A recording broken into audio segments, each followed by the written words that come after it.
नमस्कार, 99 न्यूज के इस खास खबर में आपका स्वागत है। मैं हूं आपके साथ सोमनाथ तिवारी। युवा तुर्क के नाम से मशहूर रहे पूर्व प्रधानमंत्री चंद्रशेखर का आज जन्मदिन है। चंद्रशेखर से जुड़े कई ऐसे किस्से हैं जिन्हें आज भी सुनाया जाता है। कहा जाता है कि वो पहले ऐसे प्रधानमंत्री थे जिन्होंने राज्य मंत्री या केंद्र में मंत्री बने बिना ही सीधे प्रधानमंत्री पद की शपथ ली थी। चंद्रशेखर सिंह एक प्रखर वक्ता, लोकप्रिय राजनेता, विद्वान लेखक और बेबाक समीक्षक थे। वे अपने तीखे तेवरों और खुलकर बात करने के लिए जाने जाते थे। इस वजह से ज़्यादातर लोगों की उनसे पटती नहीं थी, लेकिन इसके बावजूद भी झरिया के बाहुबली विधायक सूर्यदेव सिंह के साथ उनकी दोस्ती हमेशा से राजनीतिक गलियारों में चर्चा में रही। जहां तक वो भी सूर्यदेव सिंह के साथ अपनी दोस्ती को खुलकर स्वीकारते थे और कई बार उनके धनबाद स्थित सिंह मैंसन भी आ चुके थे। धनबाद का एक और घराना जो सिंह मैंसन का विरोधी था, जिसके मुखिया सुरेश सिंह थे, उनके घर रामायण निवास में भी चंद्रशेखर एक बार पहुंचे थे।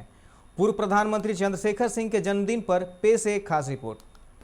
अगर हौसला नहीं होगा तो फैसला नहीं। सब अपनी भले की सोचेंगे तो किसी का भला नहीं। जी हाँ, यह कहना था बलिया के युवा तुर्क चंद्रशेखर का। 7 अप्रैल 1927 के दिन चंद्रशेखर पैदा हुए थे। पूर्व प्रधानमंत्री बलिया के बाबू साहब, जो कभी ना तो राज्य में मंत्री रहे और ना ही केंद्र बने, तो सीधे प्रधानमंत्री। आज उनके कुछ किस्से सुनाता हूँ आप। 1951 में सोशलिस्ट पार्टी के फुल टाइम वर्कर बने युवा चंद्रशेखर सिंह के तेवर तीखे थे। वे कोई भी बात खुल कर कह देते। जाहिर है ज़्यादातर लोगों से उनकी पटती नहीं। इन लोगों में सोशलिस्ट पार्टी के राम मनोहर लोहिया भी। एक बार चंद्रशेखर आचार्य नरेंद्र देव को आमंत्रित करने इलाहाबाद गए। आचार्य बीमार थे, वहीं लोहिया मौजूद थे। उन्होंने कहा, आप डॉक्टर लोहिया को ले जाइए।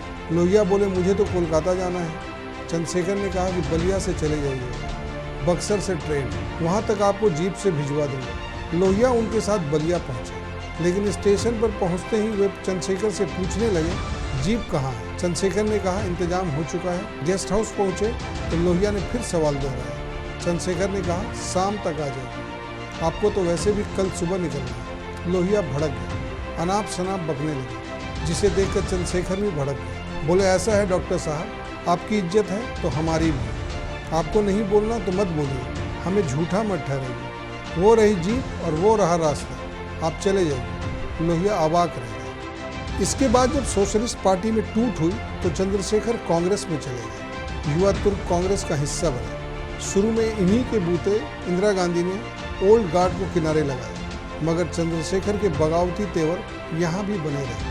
1975 में इमरजेंसी लागू हुई तो चंद्रशेखर उन कांग्रेस नेताओं में से एक थे जिन्हें विपक्षी दल के नेताओं के साथ जेल में ठूंस दिया गया। इमरजेंसी हटी, चंद्रशेखर वापस आए और विपक्षी दलों को द्वारा एक होकर बनाई गई जनता पार्टी के अध्यक्ष बने। अपनी पार्टी की जब सरकार बनी तो चंद्रशेखर ने मंत्री बनने से इनकार कर दिया।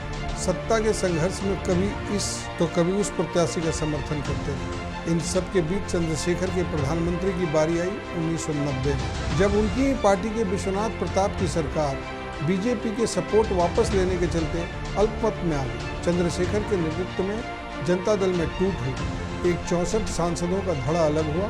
उसने दावा ठोक दिया, सरकार बना ली। समर्थन दिया कांग्रेस के राजीव गांधी ने और चंद्रशेखर के नेतृत्व में सरकार का गठन हुआ।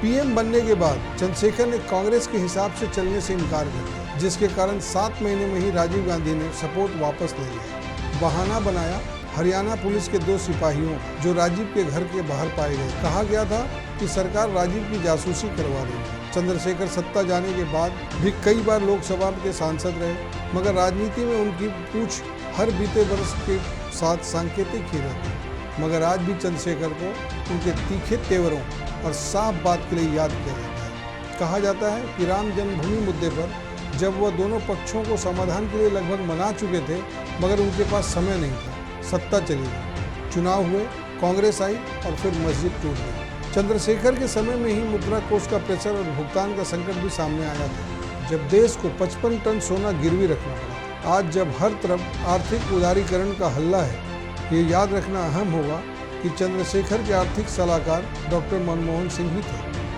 चंद्रशेखर के बाद उनकी बलिया सीट से बेटा नीरज सांसद बने। 2014 की मोदी लहर में हारे तो मुलायम सिंह यादव ने उन्हें राज्यसभा भेज दिया था। पूर्व प्रधानमंत्री चंद्रशेखर सिंह का धनबाद से भी गहरा रिश्ता रहा है। बलिया के होने के कारण चंद्रशेखर सिंह की झरिया के बाहुबली विधायक और माफिया कहलाने वाले सूरजदेव सिंह से अच्छी मित्रता थी। चंद्रशेखर सिंह मनसन भी आते थे। 1990 में प्रधानमंत्री के बनने के बाद भी आए। इससे पहले भी वो यहाँ आते रहते थे। एक बार तो जेल में भी सूरजदेव सिंह से मिलने पहुँच गए। सवाल उठा तो साफ कहा, किसी से मेरी दोस्ती रही है तो पद पर पहुंच जाने के बाद कैसे नकार सकता हूं, जिसके कारण सूरजदेव सिंह का भी राजनीतिक कद बढ़ता गया। अपने स्थानीय रसूख और संबंधों के बल पर वे मजबूत स्थिति में पहुंच गए। चंद्रशेखर सिंह के दोस्त सूरजदेव सिंह के कद का अंदाजा इसी बात से लगाया जा सकता है कि उनकी मौत के बाद भी आज तक सिंह मेंशन का कोयलांचल की राजनीति में अपनी एक अलग धमक है। 99 न्यूज़ के लिए ब्यूरो रिपोर्ट। अभी के इस खास खबर में फिलहाल इतना ही। अन्य खबरों के लिए आप देखते रहे 99 न्यूज़। नमस्कार।